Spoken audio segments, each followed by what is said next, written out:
If you want an easy and delicious bread you can make at home, you've got to try my banana bread recipe. And if you like this video, don't forget to hit that like button and subscribe.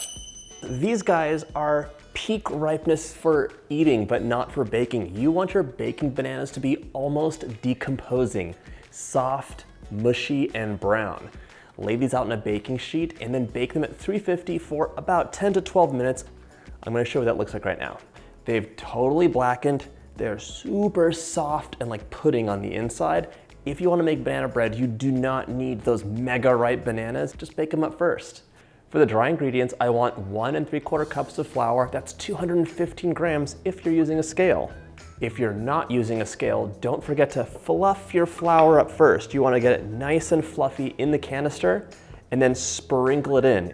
I'm using a teaspoon of kosher salt. If you're using a really fine-grained salt, use half the amount because the finer the salt crystal, the more you're adding for every teaspoon, in case you didn't know. For spice, I'm using half a teaspoon of ground cinnamon. You could add any of your favorites to this and it'll be delicious. For leavening, all we need is a teaspoon of baking soda, so let's pop that in there. Give this a quick whisk, and we're gonna set it aside. My bananas have cooled enough to touch. And look at this, it is totally just banana jello on the inside, which is what you want for baking. Plop those bananas in there, they smell so good. I love this baking trick because sometimes when you're making something with bananas, you're waiting, you're like, I'm waiting for those bananas to be perfectly ripe. But then you forget about it, and the next day, they've gone too far or someone threw them out, in which case you're so not happy. This way you can just use them right away, there's no waiting. All right, mush these up. You wanna have like a nice paste, and if you baked them for enough time, they're just gonna mush up really, really easily. You can see these are basically like a banana pudding.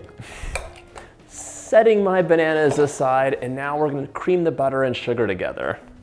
Something so pleasing about opening up a new package of brown sugar. I think it's the promise of knowing there's not any giant brown sugar rocks. And if you're watching this in the UK, I'm fairly certain brown sugar is the same as Muscovado sugar, but you can let me know in the comments. 3/4 of a cup of brown sugar packed tightly. That's 150 grams if you're counting. We're gonna add our half cup of room temperature unsalted butter here and cream this up, then add the brown sugar. Okay, you could do this in a stand mixer if you wanted to. If your butter is the right consistency, it's gonna cream up pretty quickly. If it was like rock hard, you might need to give it like maybe 5 or 10 seconds in the microwave at half power. Okay, break up your brown sugar a bit because even though I opened a fresh bag, there could always be lumps hiding in there. Cream it up until it's lighter in color and kind of fluffy.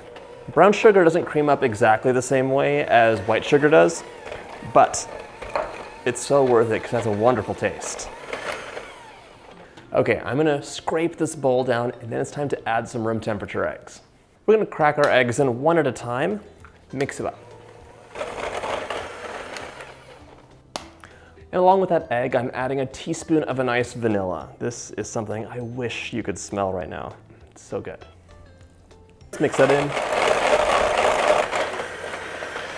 If you see your batter and it maybe starts breaking or you see little granules, that's totally okay. It doesn't have to be silky smooth. You could have a little bit of butter, a little bit of sugar, a little bit of banana here and there. It'll be delicious anyways. Now I'm gonna mix in my mashed bananas. You do not have to have completely mashed bananas. I personally love having big chunks of banana that I bite into. All right, this is so fun to make, and I actually love making this with my kids. It's one of their favorite things to eat for a snack. The banana will mix in right away, so you don't even have to use that much elbow grease or anything like that. And if you look closely here, you could see all these little chunks of banana. This is gonna be so delicious. Our last step is to add the dry ingredients, and we're gonna fold this in by hand. Any cake that you make is gonna be so much more tender and fluffy and melt in your mouth if you don't overmix the batter. So just add the flour in, gently fold it in with your spatula. It's gonna be until it's just combined. You could definitely make this in a stand mixer or keep going with your electric hand mixer, but I love doing this by hand just because I really get a sense for where the batter's at, and I know it's gonna be just perfectly mixed. Kind of a more intimate relationship with your baked good. It's what I've been doing by myself. I'm greasing a 9 by 13 inch loaf pan just really lightly with butter. This is really not a sticky batter that's gonna get stuck in here, but a little butter never hurts. You could also use parchment paper or even just a bit of baking spray. Gracefully maneuver that batter into your loaf pan. Oh my gosh, the smell of brown sugar, butter, and bananas with a little cinnamon, you can't beat it.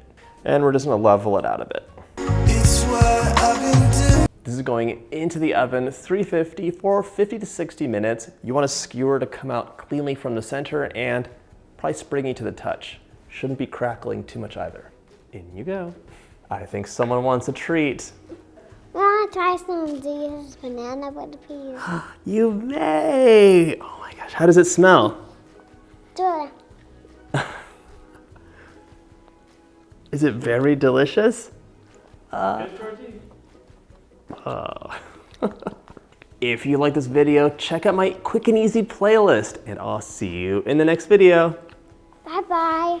Bye-bye. Bye-bye.